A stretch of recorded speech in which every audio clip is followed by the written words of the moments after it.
नमस्कार साथियों, मैं के शर्मा आपके अपने YouTube चैनल पर आपका हार्दिक स्वागत करता हूं। ये YouTube चैनल सिर्फ और सिर्फ मैथ्स की क्लासों को डेडिकेट रहेगा। और आज अपन जो आज ही एग्ज़ाम हुआ है महिला सुपरवाइज़र का, उसमें जो मैथ्स और रीजनिंग के जो क्वेश्चन आपसे पूछे गए हैं, एक एक करके अपन उन सभी क्वेश्चनों को डिस्कस करेंगे और आप देख पाएंगे कि आपने उसमें से कितने क्वेश्चन सही किए और कितने क्वेश्चन आपके गलत है। ठीक है, तो टाइम अपन वेस्ट न करते हुए अपन उन क्वेश्चनों की तरफ आते हैं। तो वो क्वेश्चन अपन देखते हैं।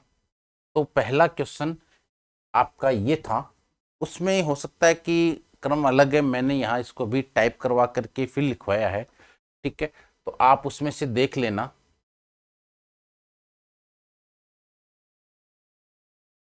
आपको एक सीरीज दी है, निम्नलिखित श्रृंखला में से कुछ से अक्षर लुप्त है, विकल्पों में से उस विकल्प का चयन करें जो दिए गए अनुक्रम में रिक्त स्थानों को भरने वाले अक्षरों को देता है।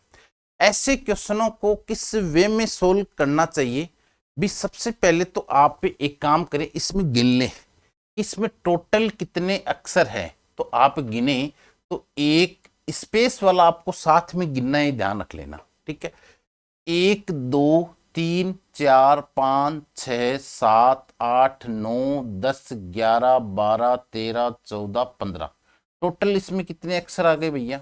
15 अक्षर आ गए। तो 15 अक्षर आए हैं, तो इस 15 को आप तोड़ लें। 15 को आप पहले छोटी फॉर्म में तोड़ें तो 3 3 की फॉर्म में मैं इसको तोड़ सकता हूं। एक मैं इसे 5 5 की फॉर्म में तोड़ सकता हूं। तो पहले तो आप किस में तोड़े? 3 3 में तोड़ के देखें। तो 3 3 में आपका एक क्वेश्चन क्या हो जाएगा? सोल्व हो जाएगा। ठीक है, तो यहां मैं इसे तोड़ देता हूं। तो भी ये 3 यहां तोड़ने से ये ऑप्शन कट जाएंगे। तो एक बार इसको अपन यहां लिख लेते हैं,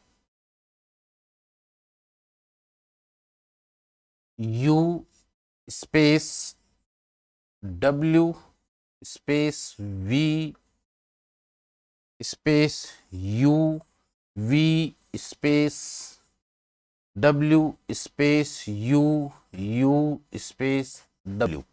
ठीक है, अब देखो इसको 3 3 के फैक्टर में आप तोड़ लो, क्योंकि 15 है।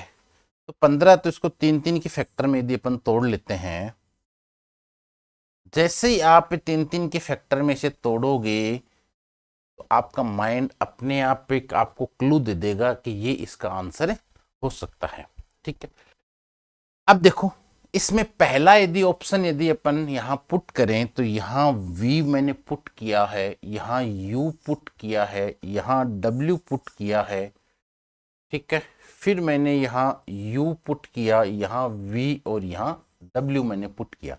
अब देखो क्या एक लय में एक सीरीज बनती है क्या, ये चीज आपको देखनी है। U V W U V W, भाई अभी तक तो बन रही है।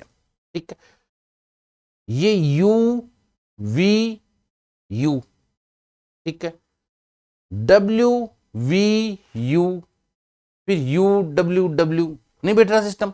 इसका मतलब ये हमारा आंसर नहीं है, इसे मिटा दो आप।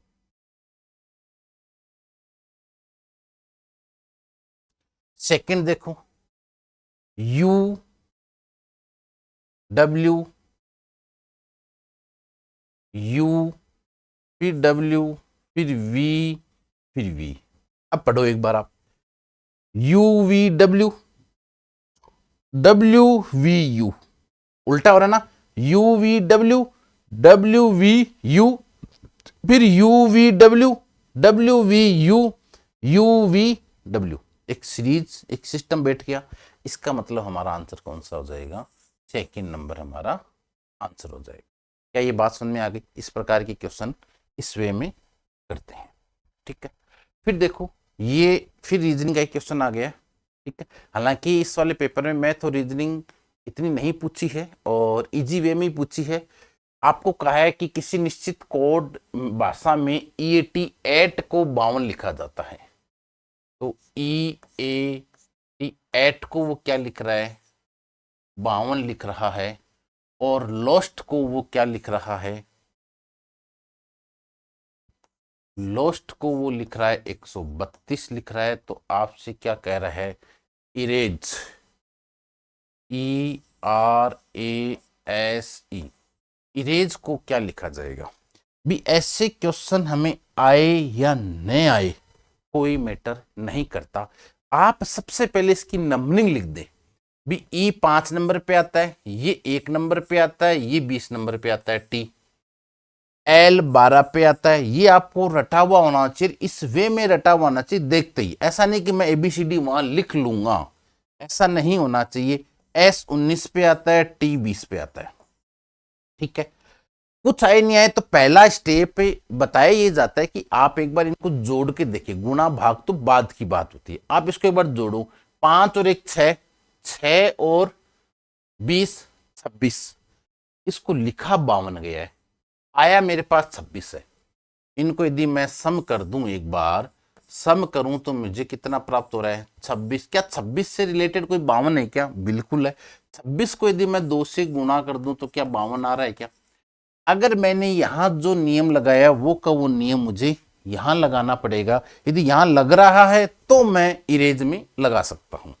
तो मुझे बताओ, इनको जोड़ दो, इनको आप यदि जोड़ें तो कितना आ जाएगा, 20 और 20 40, 40 और 14 आपका 54, 54 और 12 कितना आ गया, 66। इसको आप जोड़ दो, कितना आ गया, 66। 66 का क्या दुगना 132 होता है क्या, बिल्कुल होता है। इसका मतलब हमने जो किया वो सही किया है। तो यहाँ ई कितने नंबर पे है, 5 पे, आर कितने नंबर पे, 18 पे, ए 1 नंबर पे, एस 19 नंबर पे, ई 5 नंबर पे है, ठीक है। तो इसको आप जोड़ दो, 18 और ये आ गए आपके 20 और 30, 38, 38 और 10 48, 48 का दुगना कर दो, कितना आ जाएगा, 96। क्या 96 ऑप्शन में है क्या, बिल्कुल है। तो आपका आंसर कितना हो जाएगा, 96 हो जाएगा। क्लियर है कैसे बी के, कर लोगे, ठीक है। अब देखो, ये मैथ्स का क्वेश्चन है ना। अनिल के पास एक होटल संपत्ति का 12.5% हिस्सा है, ठीक है। होटल संपत्ति का कितने परसेंट हिस्सा है, 12.5% हिस्सा है। यदि उसने उसकी खुद की संपत्ति के 40% हिस्से का मूल्य 25 लाख रुपए है, तो होटल की संपत्ति का 50% कितना होगा। भी ठीक है, बड़ा अच्छा क्वेश्चन है। मेरे को आप एक बात बता दो, ये मान लो एक होटल है, सपोज, भी जनरल साइंस में ही बातें करेंगे, और मैं मैथमेटिक्स हमेशा इसी फॉर्मेट में पढ़ाता हूँ, यू एकदम इजी लेवल में। मैं इसमें एक्स वगैरह मान के नहीं बताऊंगा। मान लो ये पूरी एक होटल है, उस होटल में उसके मतलब हिस्से में मारवाड़ी भाषा में बोलने की पांति आईडी है, एक मान लो कि इतो एक प्लॉट है, होटल का जो हिस्सा वो इतना एक हिस्सा इसके हिस्से में आया हुआ है, ठीक है। वो कितना है, होटल का 12.5% है। तो मुझे बताएं 12.5% की फ्रैक्शन कितनी होती है, 1/8 होती कि नहीं होती, ठीक है। यानी पूरी होटल तो 8 है और ये 1 है, तो मैं इसको यूं मान लूं कि पूरी होटल है वो 800 में है, कितनी है, और इसको 800 में से कितना मिल रहा है, 800 दरगज मान लो सपोज, उसमें से उसको कितने मिल रहे हैं, 100 दरगज उसको दे दी, यानी उसमें से 12.5% हिस्सा है उसका आ गया। यहां तक बात समझ में आ गई। अभी कह रहा है ये अपने हिस्से, इसके हिस्से में आई हुई जो चीज है खुद के संपत्ति के, उसका 40% का मूल्य कितना बता रहे हैं, 25 लाख। सपोज ये इसका 40% बेचना चाह रहा हो, ऐसा कुछ इसके हिस्से में जमीन आई और इसका वो 40% कुछ भाग है वो बेचना चाह रहा है, ठीक है। और उसका मूल्य कितना बता रहा है आपको, 25 लाख रुपए बता रहा है। कितने लाख रुपए बता रहा है, 25 लाख। तो मुझे बताओ उसके खुद का हिस्सा कितना है, 100 है, तो 100 का 40% कितना होता है, 40। तो यहां पे खुद का उसका कितना है, 100 रुपए है कि नहीं है उसके, ठीक है। अब देखो, पूरी होटल कितने की मानी हमने भी, 800 की मान ली, ठीक है। 800 में से उसके हिस्से में कितना आया हुआ है, 100, उसका 40%, यानी उसका 40% कितना, 40 रुपए की बात मान लो, और उसकी रेट कितनी बता रहा है, 25 लाख। तो मुझे बताओ 25 की हमारे पास वैल्यू कितनी आ गई, 40 गुणा मैं यदि 100 कर दूं तो उस वाले हिस्से का पूरा आ जाएगा, पूरी रेट आ जाएगी उस वाले की। तो एक जीरो से एक जीरो काट दिया, ये काटा 2 और ये काटा कितना आया 5, 25 5 125, 125 का 2, 125 का कितना आ जाएगा 2। ठीक है, या फिर जैसे यहां पर आपको एक चीज देखी होगी, 2 का भाग देना पड़ गया 125 में, तो आप यहाँ 62 पॉइंट कुछ समथिंग लिखेंगे। तो उससे अच्छा है कि आप यहाँ एक काम कर दो भाई, या तो इसमें भाग दे दो सीधा ही, चलो छोड़ो 62.5 कर दो।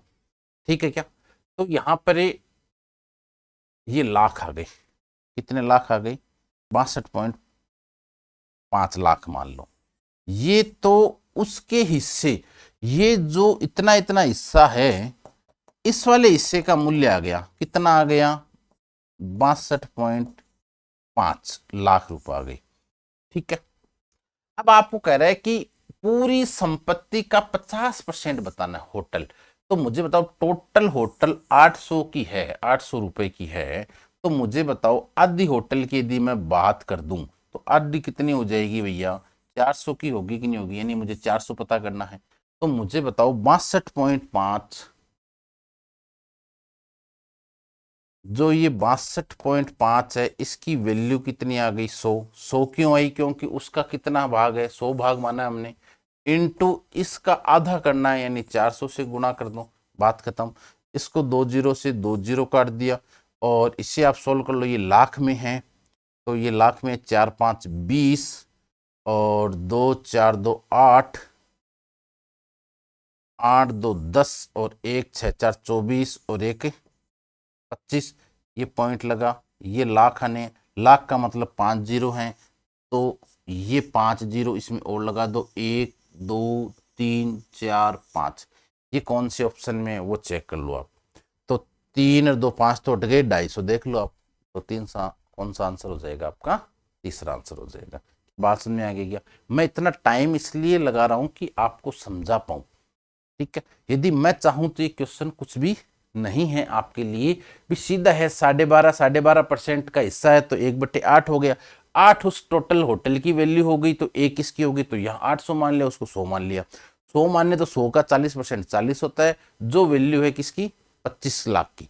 25 लाख की वैल्यू कितनी आ गई आपके, 40 इंटू 100 करें तो 100 का मूल्य आ गया 62.5 लाख रुपए आ गई। 62.5 लाख रुपए उस वाले हिस्से के है, तो 400 वाले हिस्सों का पता कर लो, बात समझ में आ गई, कर लोगी। ठीक है, नेक्स्ट क्वेश्चन, ये एक रीजनिंग का क्वेश्चन आ गया, दी गई श्रृंखला के अगले दो पदों का पता लगाए, अगले दो पदों का। तो यहां पर देखो, वैसे यदि कुछ भी नहीं आता तो रीजनिंग में एक चीज लिख देना, यहां आप इसकी नंबरिंग लिख देना, ये 4 है, ये 23 पे आता है, ये 8 पे आता है, ये 20 पे आता है, L 12 पे आता है, ये 17 पे आता है, P 16 पे आता है, और N आपका 14 पे आता है। ये वाला आपको पता करना है। ठीक है, अब यहां देखो एक अल्टरनेट सीरीज चल रही है, यहाँ कौन सी सीरीज चल रही है भैया, अल्टरनेट सीरीज चल रही है। 4 से 8 हुआ, 4 जोड़ा, फिर 4 जोड़ा 12, फिर 4 जोड़ा 16, फिर 4 जोड़ेंगे तो प्लस 4 4 चल रहा है। तो यहाँ 4 जोड़ूंगा तो यहाँ कितना हो जाएगा, 20 होगा कि नहीं होगा, यहाँ कितना हो जाएगा 20। यहाँ देखो 23 में से कितना घटाया, 23 में 3 घटाया 20, फिर 3 घटाया 17, फिर 3 घटाया 14, 14 में से 3 घटाओ, यहां कितना आएगा, 11 आएगा कि नहीं आएगा।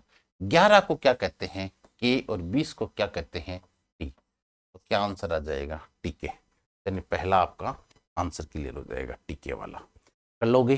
ठीक है, नेक्स्ट क्वेश्चन, राहुल ने प्रीति से कहा, तुम्हारे भाई की इकलौती बहन मेरी मां है। राहुल का प्रीति से क्या संबंध है। जब भी ऐसे क्वेश्चन आ जाए, किसी दूसरे के बारे में बताया जाए, तो जो कहने वाला है उसको तो नीचे रखना है, यानी ये तो है राहुल, और प्रीति जो भी है यहाँ पे या तस्वीर की तरफ इंगित करे, ऐसे क्वेश्चन आए तो उसको हमेशा ऊपर रखना होता है। ठीक है, तो राहुल ने प्रीति से कहा तुम्हारे भाई, यानी इस प्रीति का एक भाई है, इस प्रीति का एक क्या है, भाई है। ठीक है, भाई की इकलौती बहन, इकलौती का मतलब एक ही है, तो प्रीति का जो भाई है तो ये इसकी इकलौती बहन यही हुई कि नहीं हुई, बहन मेरी माँ है, यानी इसकी जो प्रीति है वो प्रीति क्या लगी, इसकी माँ लगी है। प्रीति क्या लगी है, माँ, तो ये क्या है, इसका राहुल है, तो क्या आ जाएगा, राहुल बेटा है। क्या लगता है भैया, राहुल, राहुल बेटा लगता है। तो राहुल का प्रीति से क्या संबंध है, बेटा या बेटी, बेटी तो ऑप्शन गलती दे दिया भी। राहुल एक लड़के का ही नाम होता है, लड़कियों का नाम मेरे हिसाब से कभी होता नहीं है, फिर भी चलो अधीनस्थ बोर्ड है तो अपन जैसा अधीनस्थ बोर्ड कहेगी वैसा हमें मानना पड़ेगा। भाई राहुल यदि अधीनस्थ बोर्ड ये कह दे कि भाई जी राहुल एक लड़की है तो है, ठीक है ना, अपन ने किसी से नहीं कह सकते ये बात।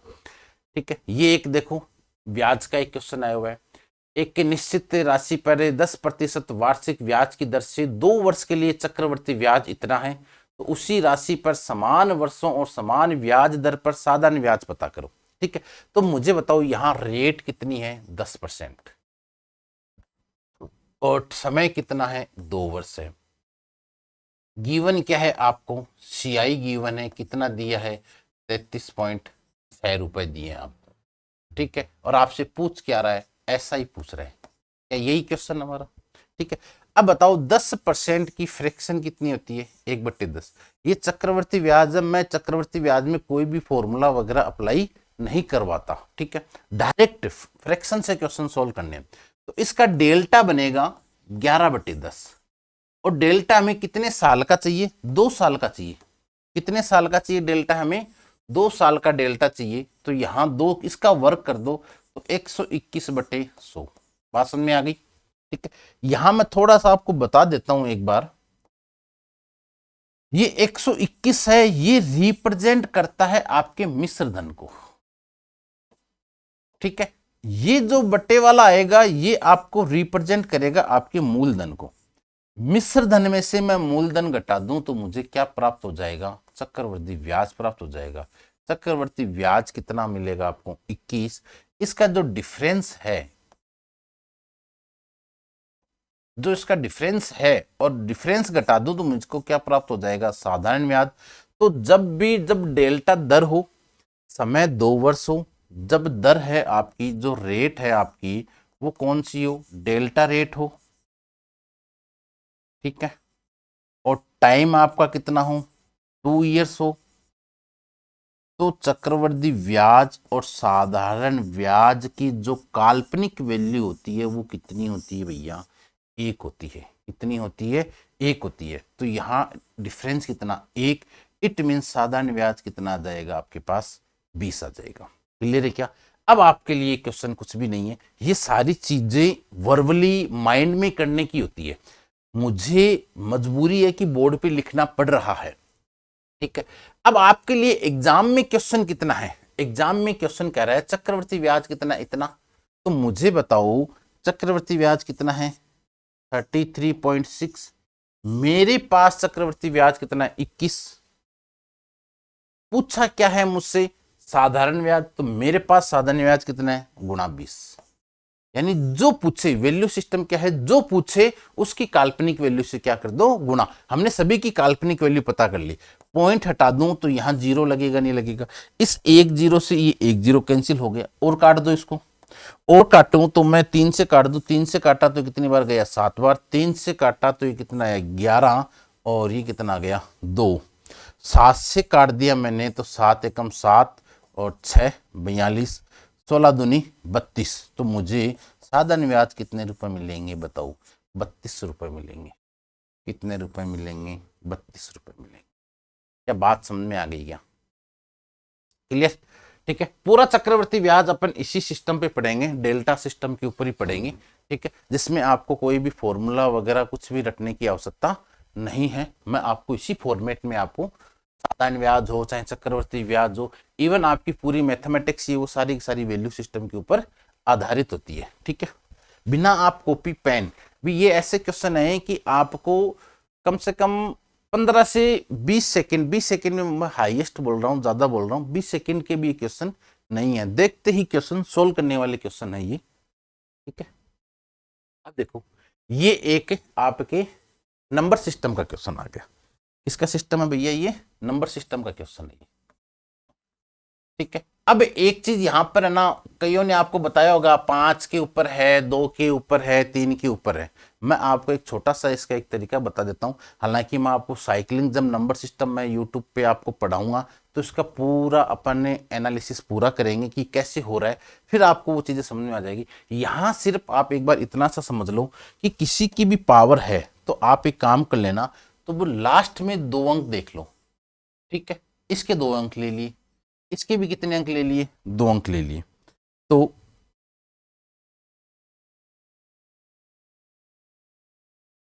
इसके कितने अंक लेने हैं? 2 अंक, इसके 2 अंक और इसके 2 अंक। भाई मान लो कुछ भी याद नहीं है, भूल गए कि 5 के ओड आए, सम आए, ऐसा आपको एक बार रटाया जाएगा। बहुत सारे टीचर्स रटाते भी हैं। ठीक है, लेकिन मैं आपको इसकी साइकिलिंग बताऊंगा, वो अभी नहीं बता सकता क्योंकि टाइम थोड़ा सा ज्यादा लग जाएगा उसमें। आप एक काम करना, इसमें 4 का भाग दे देना। 4 का भाग क्यों देते हैं ये भी मैं आपको बताऊंगा। ठीक है, इसमें 4 का भाग दे देना। इसमें 4 का भाग दें तो शेष कितना बचा? शेष यहाँ कितना बचा? 1 बचा। तो मुझे बताओ, हमें और किसी से मतलब नहीं है, तो यहाँ क्या बचा? 5 की पावर 1 बच गई। बात समझ में आ गई क्या? ठीक है, प्लस यहाँ कितना है? 2 है, भी ये 2 ले लिया। 28 में मैंने 4 का भाग दिया, कितनी बार गया? पूरा पूरा चला गया। जब भाग पूरा पूरा चला जाए तो जिसका भाग दे रहे हैं वही लेना है। भी 4 का भाग दोगे तो शेष कितना बचेगा? 1 बच सकता है, 2 बच सकता है, 3 बच सकता है, या 0। जब शेष 0 बचे तो आपको 4 का 4 ले लेना बस। ठीक है, यहां कितना है? 3, तो 3 का 3 रख लिया। 26 में 4 का भाग दे दो, 24 कितना बच गया? शेष 2। क्या ये बात समझ में आ गई क्या आपको? ठीक है, अब देखो यहां कितना है? 5 की पावर 1 5, प्लस 2 की पावर 4, सभी को पता है 16 होती है। 3 का स्क्वायर कितना होता है? 9 होता है। इकाई अंक पूछ रहा है तो सभी को आप क्या करो? जोड़ दो। इकाई इकाई जोड़ दो। 9 और 6 कितना हो गया? 15। 15 और 5 कितना हो गया? 20। 20 का इकाई अंक कितना आ गया? 0। इट मीन्स आंसर क्या आ जाएगा? 0। कर लोगे क्या? ऐसे क्वेश्चन आए आए क्या? आए हुए हैं अभी, आज ही जो एग्जाम हुआ है महिला सुपरवाइजर का। ठीक है, ऐसे ही क्वेश्चन आप ये मान के चलना, आज वाले एग्जाम के थ्रू आप ये देखते हुए चलना, ऐसे कैसे सेम क्वेश्चन आपको सीईटी में देखने को मिलेंगे। हाँ, ये एक बात कहनी पड़ेगी, आलोक राग जी ने इस पर बड़ी अच्छी मेहनत की है अधीनस्थ बोर्ड के लिए। ठीक है, अच्छे अच्छे क्वेश्चनों का उन्होंने समायोजन किया है। पुराने क्वेश्चन कोई भी उन्होंने रिपीटेड नहीं पूछे हैं, नए क्वेश्चन उन्होंने बना करके पूछे हैं। ठीक है, अब देखो ये एक आपके धारणाएं वाला ही क्वेश्चन है, रीजनिंग का आया हुआ है।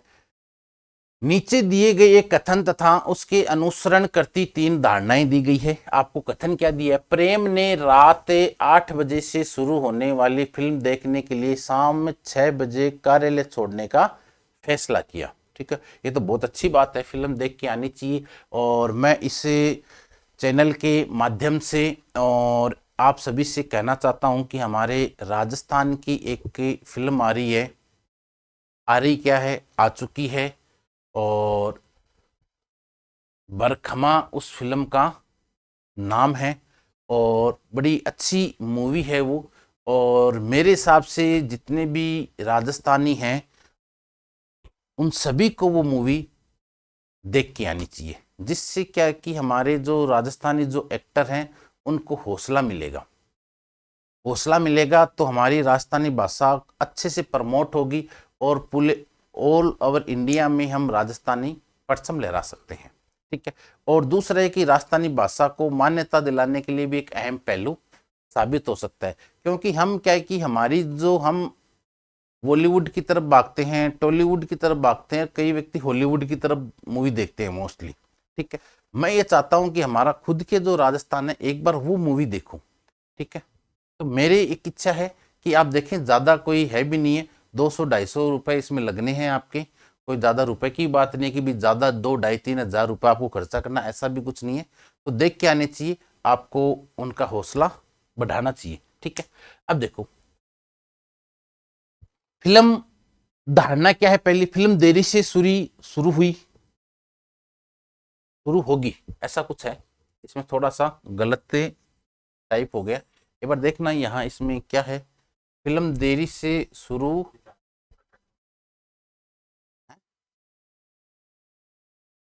कथन तो है, ये धारणा ही में थोड़ी सी कुछ टाइपिंग मिस्टेक हुई, वो देखो ये चेक कर रहे हैं कथन, ये पढ़ लेते हैं अपन। वह शाम 8 बजे से काफी पहले सिनेमा थिएटर तक पहुंचने में सक्षम हो सकता है। बिल्कुल भी, आपको 8 बजे यदि कोई शो स्टार्ट हो रहा है, आप घर से 6 बजे चलें तो स्वाभाविक है, यदि ट्रैफिक भी आपको जाम मिला तो आप 8 बजे से पहले पहले पहुंच जाओगे। फिल्म देरी से भी शुरू हो सकती है, शुरू हो सकती है, ये है, ये इसकी। अब देखो पहले दोबारा से शुरू से पढ़ते हैं अपन। प्रेम ने रात 8 बजे से शुरू होने वाली फिल्म देखने के लिए शाम 6 बजे कार्यालय छोड़ने का फैसला किया उसने। ठीक है, तो पहला धारणाएं क्या हो सकती है उसकी, भी पहले दिमाग में ये आ जाएगी क्या, फिल्म देरी से भी शुरू हो सकती है। मेरे को एक बात बताओ, थिएटर जो है ये कोई नेताजी की सभा नहीं है कि नेताजी आएंगे तभी शुरू होगी, ध्यान रख लेना। ये थिएटर है, यदि 8 बजे का शो है, 8 से यदि 10 बजे का यदि शो है तो वो 8 से 10 ही चलेगा, भले ही आप 8:30 बजे क्यों नहीं पहुंचे हैं, ध्यान रख लेना। क्योंकि आगे का उनका पूरा टाइम शेड्यूल क्या होता है, टाइट होता है। ठीक है, क्योंकि एक दिन में कम से कम 3 या 4 शो रखे जाते हैं, तो देरी से शुरू हो सकती है, ऐसे तो उसके मन में आना ही नहीं चाहिए। ठीक है, और देरी से शुरू होगी तो उसको 6 बजे कार्यालय छोड़ने की कहां जरूरत आ गई, तो ये तो धारणा इसमें बिल्कुल भी नहीं हो सकती, तो आप इसे तो काट दें आप। वह शाम 8 बजे से काफी पहले सिनेमा थिएटर तक पहुंचने में सक्षम हो सकता है। भाई मैं एक चीज धारणा, पूरी धारणा मन में हो सकती है कि मैं पहले चला जाऊं तो मैं आराम से इजी वे में ट्रैफिक में जाम में नहीं फंसूं, फंस भी गया तो मैं 8 बजे तक मेरी मूवी मिस न हो। यहाँ ये बात सही है भी, उसकी धारणा हो सकती है। उसे सिनेमा थिएटर तक जाने के लिए वाहन तक पहुंचने के लिए पर्याप्त समय मिल सकता है, वाहन से पहुंचने के लिए भी पर्याप्त उसे क्या मिल जाएगा, समय। ये भी धारणा क्या है, सही है। इसका मतलब आपके फर्स्ट नहीं है, सेकंड और थर्ड है, यानी आंसर कौन सा हो जाएगा आपका, फोर्थ वाला आपका आंसर हो जाएगा। केवल सेकंड और थर्ड अंतर्निहित है। ठीक है, नेक्स्ट क्वेश्चन। नीचे दो कथन तथा तर्क दिए गए हैं। कथन क्या कह रहा है, क्या धर्म को प्रतिबंधित कर देना चाहिए। बहुत मुद्दा इतना ना खतरनाक है, इसके ऊपर कितनी भी डिबेट की जाए उतनी कम है। ठीक है, क्या धर्म को प्रतिबंधित कर देना चाहिए। तर्क क्या कहता, हाँ। यह लोगों में द्वेष को बढ़ावा देता है, नहीं, धर्म लोगों को एक साथ जोड़ता है। इसमें देखो मैं एक चीज आपको कहना चाहता हूं, इसमें आपके यदि आपने अपना व्यू लगा दिया तो ये क्वेश्चन क्या हो जाएंगे आपके, गलत हो जाएंगे, ध्यान रख लेना। क्योंकि हर व्यक्ति की विचारधारा अलग होगी, तर्क भी हर व्यक्ति के क्या होंगे, अलग होंगे।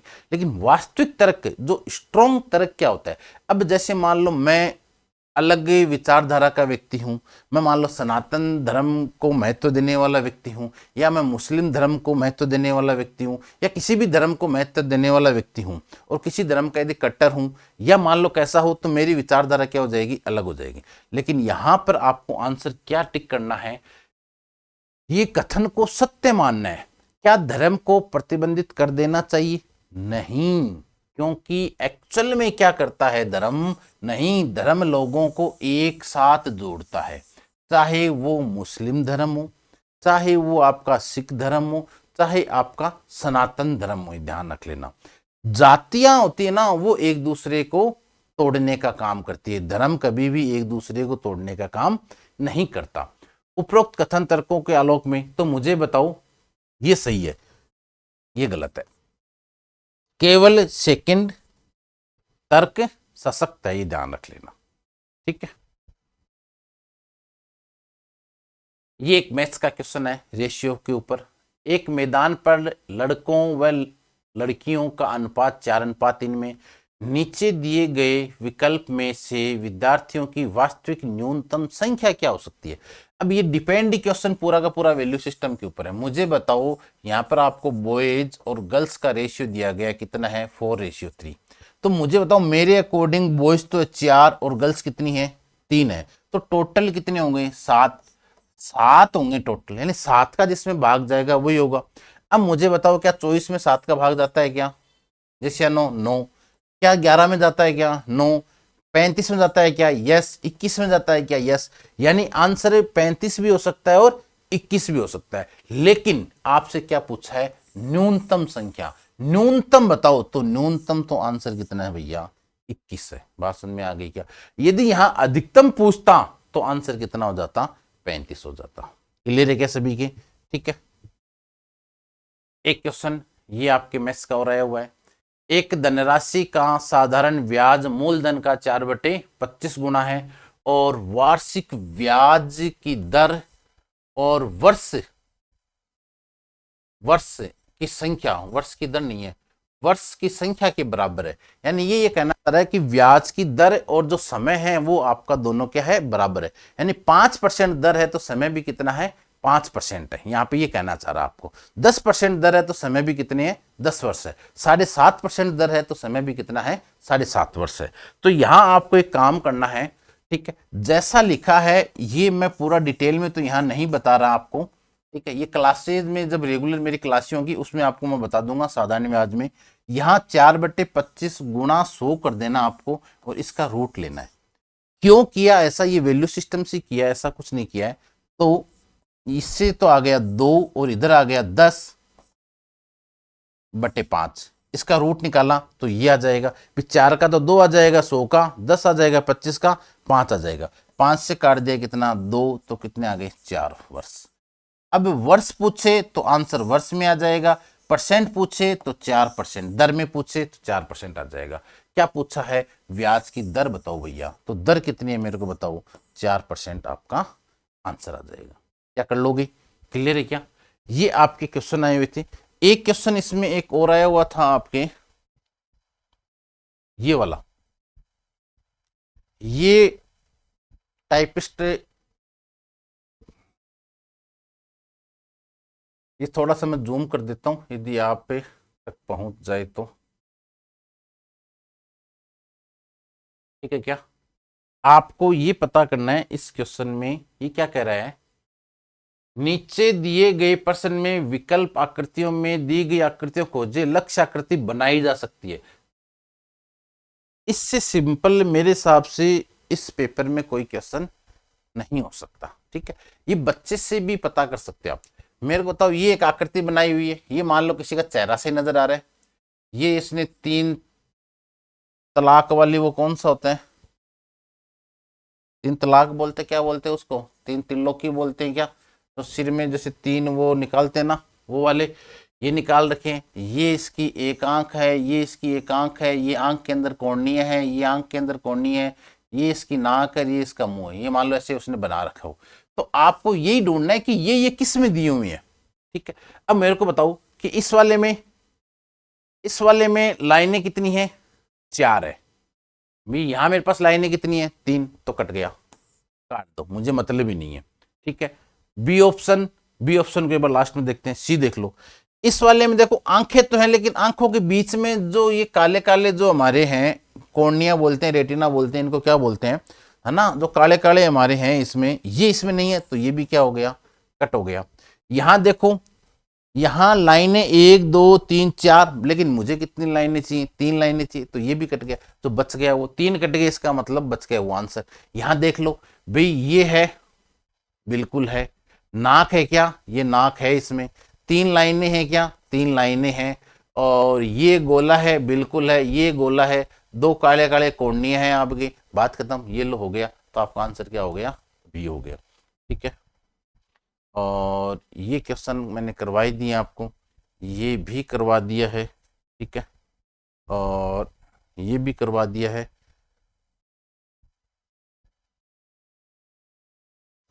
ये भी करवा दिया है। ठीक है, तो ये सारे क्वेश्चन आपके इसमें महिला सुपरवाइजर में आए हुए क्वेश्चन थे, मैथ्स और रीजनिंग के, है ना। तो इसी तर्ज के ऊपर अपन आगे भी मैथ्स से की मैं क्लासे इसी चैनल के माध्यम से मैं लेता रहूँगा। तो बिल्कुल थोड़ा सा मैं आपको बता देता हूँ कि ये जो पूरी जो मैथमेटिक्स है, मैं जो जिस कॉन्सेप्ट पे पढ़ाता हूँ उस कॉन्सेप्ट का नाम है वैल्यू सिस्टम।